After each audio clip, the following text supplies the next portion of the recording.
Bonjour à tous, bienvenue sur la chaîne Paris Fan et bienvenue à toi qui nous regarde en ce moment. Aujourd'hui, on a un sujet mercato, départ, arrivée, et puis avec les dernières rumeurs en tout cas qui reviennent. On parle de Manu Koné, on parle d'Ibrahim Sangaré. Et pour aborder ces sujets de mercato, on a le plaisir aujourd'hui d'avoir avec nous Laouni et Erwin. Les garçons, comment vous allez? Moi, j'ai Bah envie de te écoute, dire que moi, ça va, hein. Et Yaoni, je pense que ça va de son côté aussi, non? Donc, rien à dire de plus. impeccable, tout va bien. Salut Erwin, salut John, salut tout le monde. Super. Bah écoutez, juste avant de commencer cette vidéo, n'hésitez pas à activer la cloche pour pouvoir recevoir des notifications sur les prochaines vidéos qui sortiront sur la chaîne. Et n'hésitez pas à mettre un petit like sur la vidéo car ça nous aide beaucoup à avoir de la visibilité sur YouTube. Et puis, n'hésitez pas à réagir en commentaire. Allez, on vous donne rendez-vous tout de suite.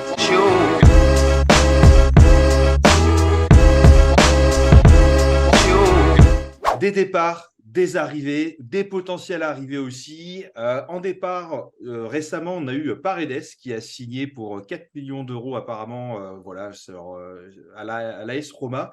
Sanchez est arrivé avec lui dans les bagages. Donc Sanchez, c'est plutôt un prêt avec obligation d'achat s'il joue 50, 60, 75% des matchs. Vu l'année dernière, enfin vu l'année qu'il a fait, en tout cas la saison dernière, on pourrait dire qu'il reviendra plus vite qu'on ne le pense, mais sait-on jamais.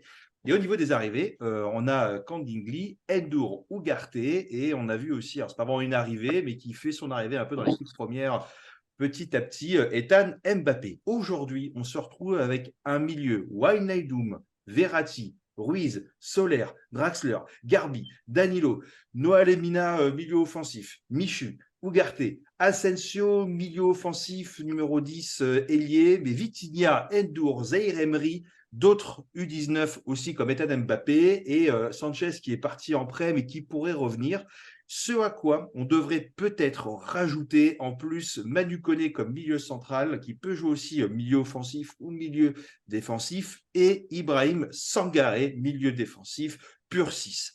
Ça fait du monde, ça commence peut-être à boucher un peu, sachant qu'on a des joueurs qui peuvent bouger aussi à divers postes. Hein, Danilo ou Garté qui pourraient prendre un petit peu de défense en fonction de la formation si besoin. Emery, Vitinha, Endur, Verratti, qu'on peut, c'est des milieux de terrain, mais qu'on peut mettre aussi en milieu offensif si besoin. Et en numéro 10, on a Asensio, Lee aussi, qui peuvent remplir ces postes. Ma première question, les garçons, qu'on va avoir, c'est en fait, est-ce que le milieu de terrain, il commence pas à être un peu bouché? Ok, bon, si c'est pour le poste, genre être des milieux de style soit box-to-box, relayeur, voire même 6, je dirais oui et non à la fois. Par contre, il nous faut absolument un milieu créatif. Ça, on l'a clairement vu lors du match contre Lorient, où même s'il y avait quand même du bon, notamment sur le pressing, sur les courses qui ont été effectuées, on se rend compte que en termes de création de jeu, c'était pas trop ça. Donc en fait, ça nous a clairement fait défaut. Donc il nous faut impérativement un joueur à ce poste-là.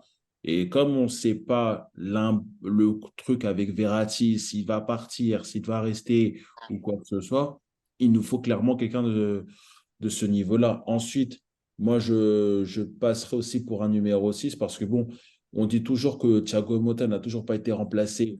Encore une fois, ça n'a pas été le cas.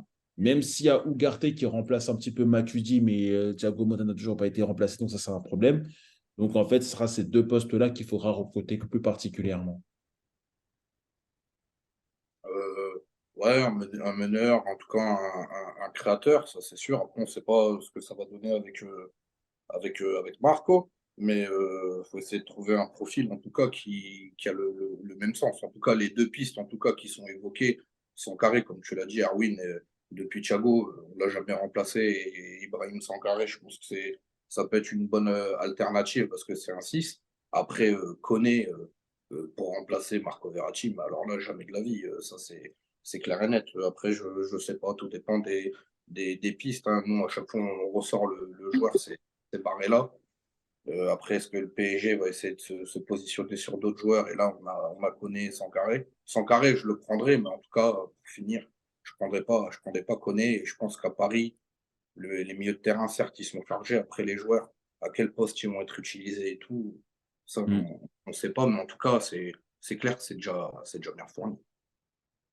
Parce que ça m'amène à une autre question. Là, aujourd'hui, quand on prend l'effectif qu'on a à date, votre milieu titulaire, entre guillemets, alors, même si on dit qu'il n'y aura pas de 11 types ou de titulaires indiscutables avec Luis Enrique, aujourd'hui, si vous, avec l'équipe qu'on a, qui vous metteriez et dans quelle formation? Bah déjà, si ça dépend si tu joues un système à 4 ou un système à 3, Hmm. mais vu comme Enrique semble bosser, ça semble être un système à 4. Donc, Donnarumma, je pense que pour moi, il restera dans les cas, ça, il n'y a pas de souci. Hakimi aussi, normalement, ça devrait être fait. Nuno Mendes, de l'autre côté, s'il récupère de ses blessures, oui, ça, c'est clair. Par contre, c'est vrai que c'est le schéma de la défense centrale. Là, je suis un peu dubitatif parce que tu peux te dire, tu peux jouer soit avec Skriniar, avec Marquinhos ou avec Hernandez, mais pour moi, et ça va probablement surprendre, je mettrais Skriniar et Hernandez et Marquinhos sur le banc. Alors, moi, j'étais plutôt sur les titulaires, pardon, les titulaires au milieu. Qui est-ce qu'on mettrait parmi tous ceux qu'on a cités? Pardon, ouais. Au, au milieu, bah, sinon, ça serait pour moi, je pense, Ugarte dans un milieu à 3 avec une recrue, bon, la recrue qui sera le top créatif, ce qu'on espère. Et franchement, je dirais soit, peut-être que je mettrais Vitinha aussi pour compléter.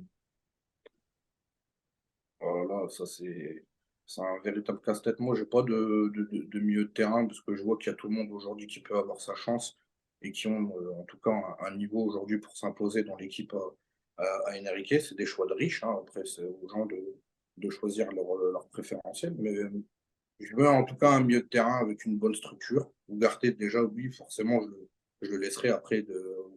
Tu vas mettre qui autour? C'est quoi l'animation autour de lui? Est-ce que Verratti, encore une fois, va rester? Zaïre Emery, j'aimerais bien en tout cas qu'il ait un peu plus de temps de jeu. Pourquoi pas Vitinha aussi de le voir? Je ne sais pas. En tout cas, s'il y a un gros joueur qui devrait arriver, est-ce que ça serait aussi un titulaire ou juste un joueur qui serait là pour combler sur le banc? Je ne sais pas. Mais en tout cas, le seul point positif que je mettrais, que j'ai envie de voir comme, c'est pas une recrue, mais c'est un joueur qui sort du centre de formation, c'est Zaïre Emery. Je l'ai dans la tête depuis tout à l'heure. J'espère en tout cas que lui, il sera utilisé comme une vraie recrue qui vient d'arriver au PSG. Alors, je suis tout à fait d'accord. Moi, j'aurais mis Ugarte en 6, Emery et Verratti, en tout cas pour le moment. Euh, Après, on commence à avoir un effectif qui est très large, parce que c'est ce qu'on dit au milieu, on manque de milieu, mais on manque aussi de milieu de top player, entre guillemets. Et je pense qu'il ne faut pas avoir un milieu trop large, parce que sinon tu fais jouer personne, tu n'as pas les automatismes, tu n'as pas de rythme. Donc, est-ce qu'à un moment, il ne faudrait pas écrémer un petit peu dans ce milieu de terrain pour se dire on va en enlever certains pour, je dis une bêtise, on va en faire partir 5 et ou 6 et on n'en prend que 2 en plus. Mais par contre, on en prend 2 et c'est 2 qui sont énervés, bien solides. Par exemple, je dis une bêtise, mais on va parler d'un Gabi Vega et d'un Barella. Voilà. Et puis à côté de ça, peut-être que tu en fais partir 3, 4, 5 ou 6. Parmi toute la liste qu'on a citée, il y en a peut-être au moins peut-être 3 ou 4 on pourrait remercier. Moi, je pense notamment, déjà Paredes est parti, Sanchez, on l'aura pas cette année. Moi, si je devais en faire sauter, entre guillemets, ça serait par exemple Draxler, Soler et Michu, qui seraient pour moi priorité sur le départ, en tout cas, ou en prêt qu'on ne devrait pas avoir. Est-ce que vous avez des joueurs parmi ceux cités au début, je peux refaire la liste si besoin, euh, où vous dites faut qu'ils partent, quoi. Faut faire de la place à d'autres milieux et à des milieux qui seront des milieux titulaires ou qui auront la prétention d'être titulaires ou une bonne rotation. Parmi les milieux qui sont genre encore présents, Oui, bah, alors moi j'en avais parlé il y a quelques semaines, je crois. Alors, autant c'est dommage qu'il ne soit plus concentré sur le football, mais j'aurais tellement voulu voir en fait Draxler dans cet effectif-là.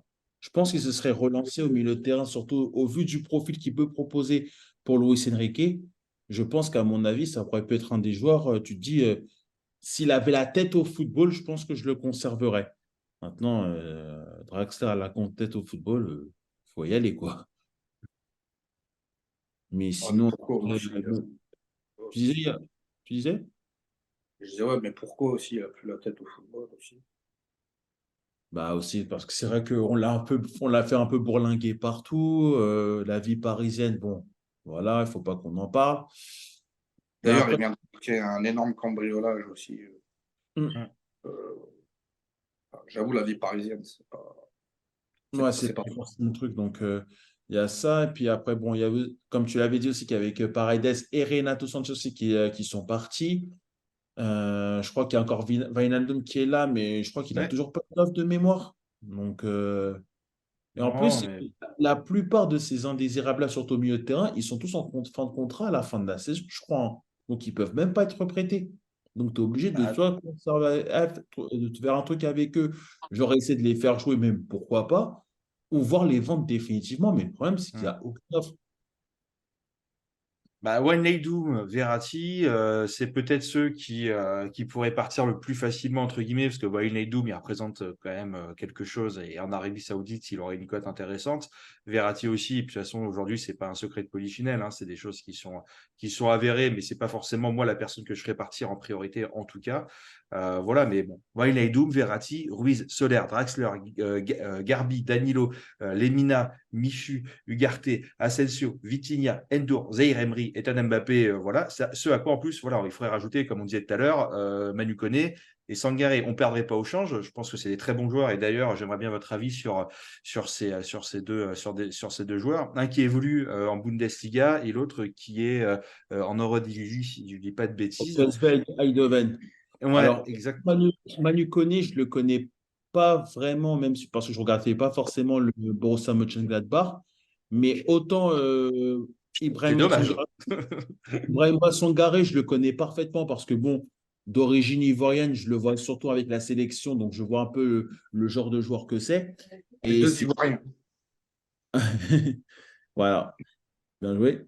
Et donc, du coup, bah, pour voir un peu ce que c'est, je me dis c'est typiquement le joueur qu'on pourrait avoir au Paris Saint-Germain. Surtout que je crois que le transfert, ça serait à peu près à 37 millions d'euros, ce qui ne devrait pas coûter des masses, vu l'argent qu'on a récolté grâce au transfert magnifique de Neymar au passage. Bah, je pense que ce serait vraiment un atout de plus au milieu de terrain. Mais comme vous l'avez dit tout à l'heure, il faut absolument dégraisser derrière parce que on a au moins presque une dizaine de milieux de terrain, mais sur les 10, on a peut-être probablement que 5 qu'on va utiliser à tout péter. Donc, forcément, le reste, va falloir y aller quoi, pour s'en débarrasser. Et je me permets juste, mais et comme tu disais, aujourd'hui, des milieux défensifs, ou en tout cas des gens qui ont un peu de coffre, on commence à en avoir. Marquinhos est capable de jouer en 6. Alors, on va pas refaire le sujet de la dernière fois, parce que tout le monde s'est moqué de moi, mais c'est pas grave, je le prends bien. Marquinhos peut jouer en 6, Danilo peut jouer en 6, Ugarte peut jouer en 6, Emery, je crois qu'il l'a déjà fait l'année dernière, si je dis pas de bêtises, même si c'est pas son milieu. Bon, on commence à être bien positionné sur cet endroit-là. Maintenant, enfin, en tout cas, on a de la réserve. Maintenant, du milieu créatif, surtout si Verratti part, et Verratti frappe pas au but. Soit on a un Vitinha qui va se révéler au grand jour, soit on a peut-être un Asensio où son rôle peut-être de deuxième attaquant numéro 10 sera plus à l'aise. Lee aussi, qui est beaucoup évoqué sur le poste de 10 et de milieu créatif, parce que s'il est capable de tenir ce poste-là, et les attaquants, si on ramène du Barcola, si on ramène du Kolo Muani, on a pris Dembélé, ça commence à être pas mal bouché dans ces endroits-là. Donc ça peut avoir, voilà, est-ce que une concurrence Lee, Asensio, Vitinha peut être intéressante, peut-être Verratti s'y reste aussi, voilà. Mais avant de revenir sur ce sujet-là aussi, Laoni, toi du coup, ton avis sur Manu Koné et Sangaré, est-ce que c'est des bonnes pistes? Est-ce que c'est des joueurs qu'il faut vraiment cibler? Est-ce que c'est des bons joueurs?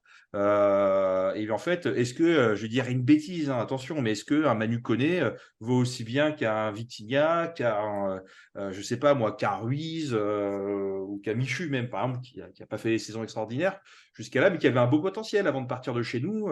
Il y avait des choses à voir, quoi. Ouais, non, bien sûr. Après, sur le poste de numéro 6, tu disais pas de bêtises. C'est juste que nous, on demande une référence, un joueur à ce poste-là Mmh. qui est formé et qui a les carences. Après, forcément, quand tu es un bon joueur, toi, John, tu peux être un bon joueur de champ, tu peux peut-être dépanner sur certains postes Mmh. le temps d'une demi-saison ou le temps de quelques matchs. Mais forcément, si je vais venir te voir et te dire que tu préfères jouer où, Marquinhos, il ne dira jamais numéro 6, mais Non. il peut remplir cette tâche le temps de quelques matchs. Sur ça, je le rejoins totalement. Sankaré et Koné. c'est formé à Toulouse. Alors, entre guillemets, c'est Toulouse qui les a pistés très vite, sans carré, si je dis pas n'importe quoi. C'est au club de Koumassi Abidjan. Il a Ouais. été repéré très vite. Il a été dans les 3 jeunes, en tout cas, retenus très vite. Il décroche un contrat en 2016 avec le TFC. Pour résumer, ça va être un joueur qui va prendre une place extraordinaire dans l'équipe, même si Toulouse va avoir des résultats mitigés. C'est un profil au pays où on compare peut-être à Essien, à Yaya Touré, à Wilfried Ndidi. C'est quelqu'un qui fait 1,91 m, c'est un pur MDF, relieur.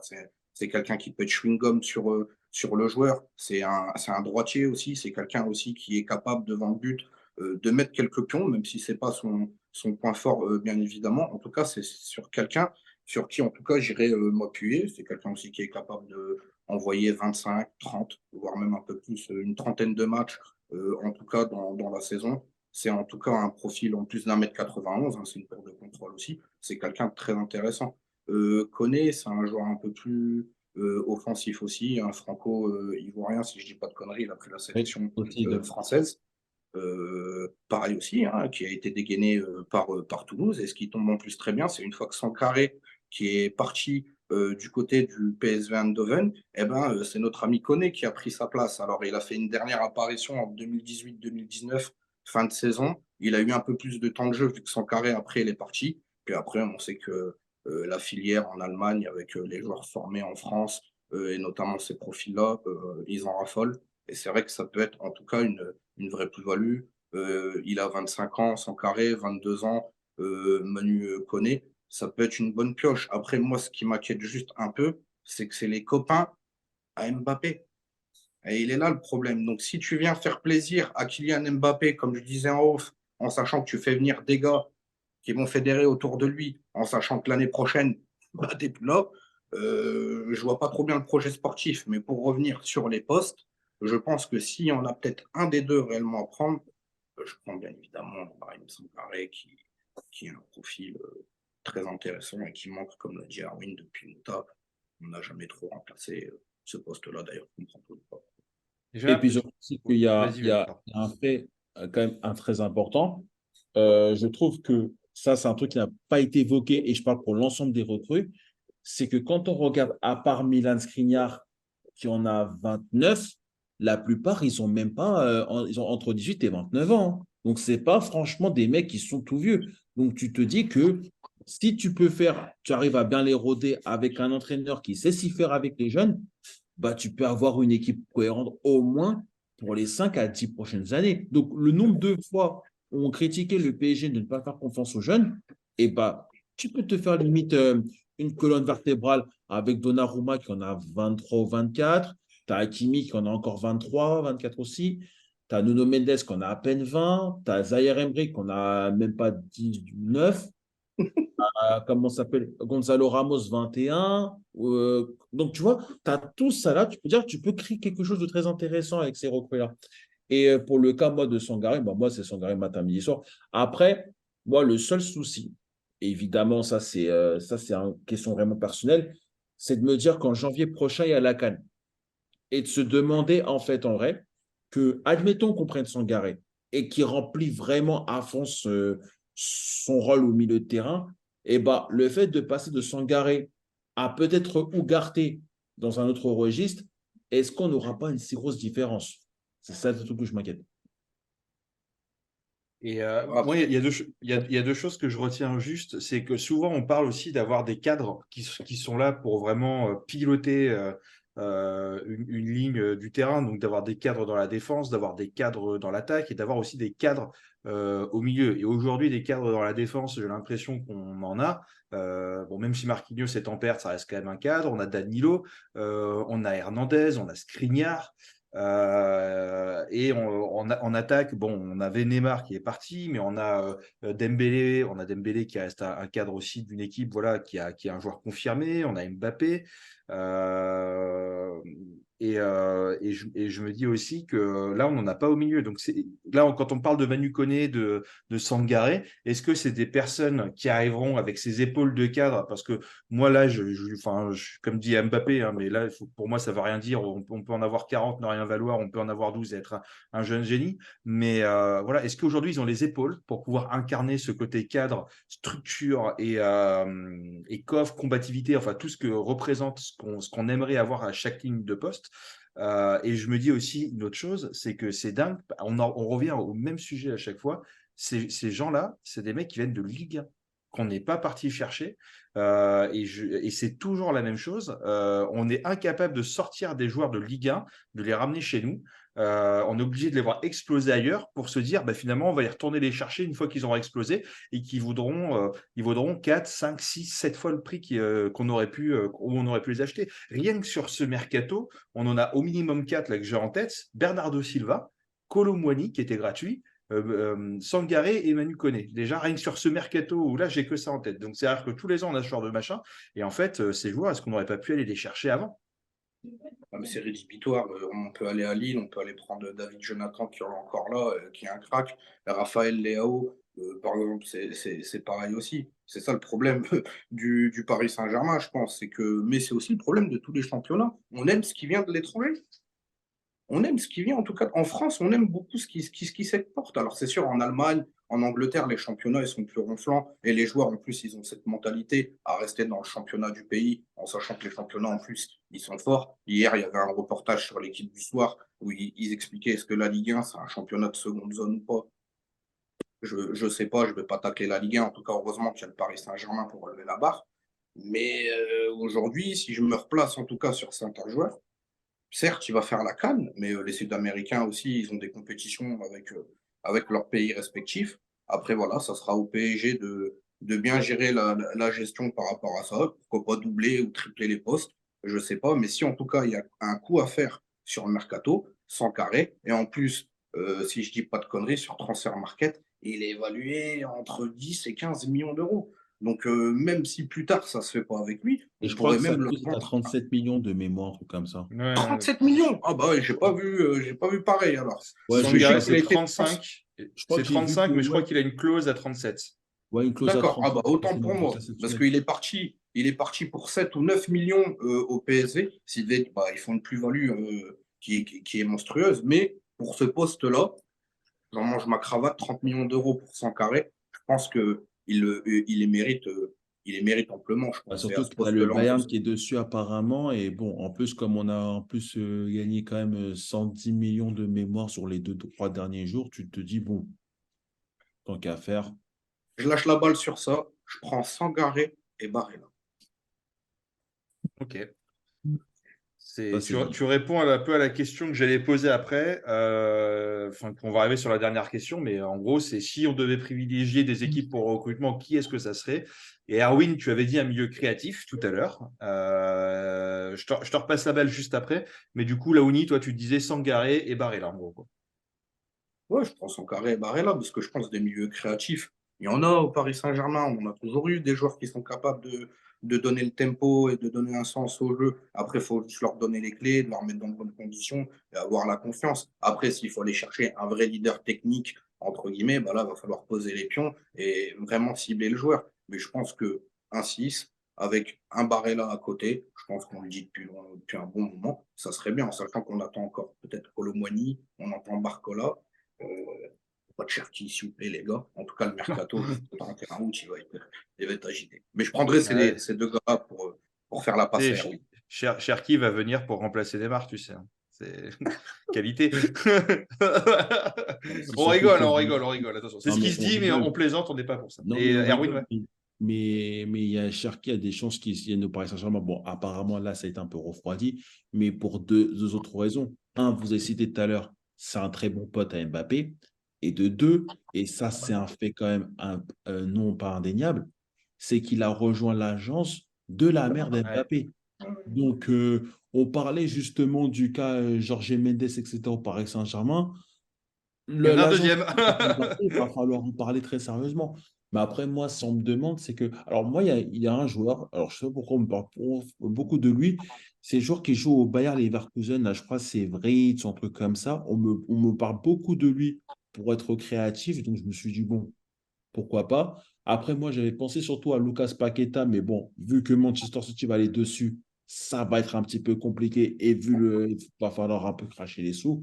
Mais si tu me demandais vraiment, ce serait Paqueta pour recruter au milieu de terrain et avec Sangaré justement pour combler ce poste-là. Bah, il y avait deux Ok. mecs à Lyon à prendre, c'était Guimarães, je crois, et Paqueta, mais bon, pareil aussi. Faut attendre qu'ils partent ailleurs pour dire ah, ils sont pas Après, mal. après le problème, Léonie, c'est que où je peux comprendre qu'on soit un peu déçu sur ça, surtout que c'est des mecs de notre championnat, c'est que les équipes de Ligue 1 ont souvent tendance à nous demander le prix de la BCAO ou encore le PIB du Maroc et de l'Algérie combinés pour avoir un de leurs joueurs du championnat. Donc forcément, au bout d'un moment, c'est normal. Alors, évidemment, les prix sont quasiment pareils pour des joueurs étrangers, mais comme eux, ils auront déjà performé dans un championnat qui est censé être meilleur que la Ligue 1, bah forcément, on est prêt à mettre le prix double pour ce joueur-là. Ça fait normal. Ouais, puis il y a aussi le fait que les équipes parfois veulent pas renforcer leur concurrent direct. J'en parlais l'autre jour avec des amis. Pareil, en fait, allez, Camavinga, il est parti au Real Madrid, mais il n'est pas parti au même prix que nous, on nous le vendait au Paris Saint-Germain. Je crois que nous, on avait un 50, 60, 70 millions, et je crois qu'il est parti à 35 millions au Real Madrid. Donc, on a aussi on a aussi, voilà, et c'est comme, je prends aussi l'exemple que ce qui s'est passé avec Harry Kane en Angleterre, en Première Ligue. Il ne voulait pas vendre un top player, un bon joueur qui pourrait leur faire mal l'année d'après. Il préférait le vendre ailleurs. C'est une voilà, donc soit on réfléchit en argent, soit on réfléchit en termes de compétitivité. Et puis ça s'entend aussi. Et pareil, c'est peut-être un peu ça aussi avec Barcola, ça coince un peu parce que Lyon veut pas nous renforcer, surtout qu'eux ils sont quand même dans une mauvaise passe et ils préfèrent Ils peut-être ont besoin de vendre. d'avoir. Et ils ont besoin de vendre, mais peut-être qu'ils vendront plus cher ailleurs et que sans écouter forcément ce que demandent leurs joueurs. Moi, en tout cas, pour clôturer rapidement ce sujet sur qui est-ce qu'on devrait privilégier, Gabi Veiga, on en a beaucoup parlé pendant un moment, on n'en parle plus trop aujourd'hui. Je pense que ça pourrait être intéressant de voir sur ce type de profil milieu créatif qui pourrait nous manquer, notamment si Marco Verratti part. Et si Marco Verratti part, je vois bien peut-être trois milieux arriver. Effectivement, Sangaré, comme on disait, Manu Koné qui peut être une piste aussi, et Gabi Veiga arriver pour jouer plus haut et concurrencer Vitinha qui, si Verratti part, il sera un petit peu le seul dans ce registre d'être milieu offensif un petit peu haut ou milieu central à dominante offensive en tout cas. Un regret pour pouvoir avoir en tout cas sur ce mercato, ça sera aussi le départ de Seko Fofana. Je pense on était tous d'accord pour le voir arriver chez nous. Hein, voilà, quelqu'un qui a une bonne frappasse de balle, qui est costaud, qui fait les efforts défensifs et Le qui joue pote à en Mbappé, collectif. hein. Ah oui, Ils c'est viennent de ça. Bondy pourtant. Ouais, mais bon, on a loupé un truc. Voilà. Peut-être que si vous vouliez rajouter quelque chose pour le mot de la fin, les garçons, c'est le moment. Ça sera OK. Perso pour moi. J'ai entendu en dessous Fati, mais c'est au poste offensif. S'il faut avancer sur le dossier, pourquoi pas. Ouais, et en parlant de numéro 10 pour finir, parce que je viens. Alors, apparemment, je ne sais pas si c'est officiel ou pas, mais sur les boutiques pour le maillot, apparemment, Dembélé récupère le numéro 10 de Neymar. Logique. Et Donc, pourquoi pas Dembélé en tant que créateur, pourquoi pas, hein. à 15 reprises l'année prochaine, c'est possible. Rien n'est impossible. Ou plus. Voilà, moi, j'espère en tout cas que voilà, d'avoir une équipe fiable et solide. Voilà. Bon, en tout cas, je pense qu'on a fait le tour du sujet qui était intéressant. N'hésitez pas à nous donner bah, voilà, vos retours, ce que vous avez aimé ou pas dans la vidéo, rebondir sur ce qu'on a pu dire. Le joueur du Bayer Leverkusen dont nous parlait Erwin, je ne le connais pas du tout et j'ai regardé après. Mais si vous le connaissez, n'hésitez pas à nous le dire, voilà, ce que vous en pensez, si vous le connaissez, est-ce que bonne ou mauvaise recrue. Pareil, Manu connaît, est-ce que c'est une bonne ou mauvaise recrue ou est-ce qu'il fera un petit peu trop doublon. Après, on dit doublon, c'est pas mauvais, hein, parce que poste latéral droit, l'année dernière, on avait Hakimi, on avait Mukele, on avait Pembele. Finalement, il y a un ou deux matchs où c'est Emery qui a fini par prendre le pas parce que tout le monde était blessé. Donc peut-être que même en triplant les postes, finalement, ce n'est pas inintéressant et qu'on saura voir un Gabi Vega, Vitinha prendre peut-être l'année prochaine, s'ils viennent ou pas, l'attaque. S'il nous manque des joueurs aussi, c'est pas impossible. Merci à tous d'avoir suivi cette vidéo. Et pareil aussi, n'hésitez pas à mettre en commentaire s'il y a des sujets que vous aimeriez qu'on traite, peut-être des formats qui vous feraient plaisir. Parfois, on pense à des lives, parfois, on pense à faire des lives, des vidéos tout de suite après match, des choses comme ça. Donc, je ne sais pas. S'il y a des sujets, des formats qui vous intéressent, n'hésitez pas à nous le dire. On est toujours ravis de pouvoir répondre à vos demandes. D'ici là, portez-vous bien. Laouni, Erwin, merci à vous d'avoir été là et d'avoir été toujours de bons et fidèles compatriotes avec des très très bons retours sur les différents sujets qu'on peut avoir. Et passer à tous une excellente journée et on se dit à très vite.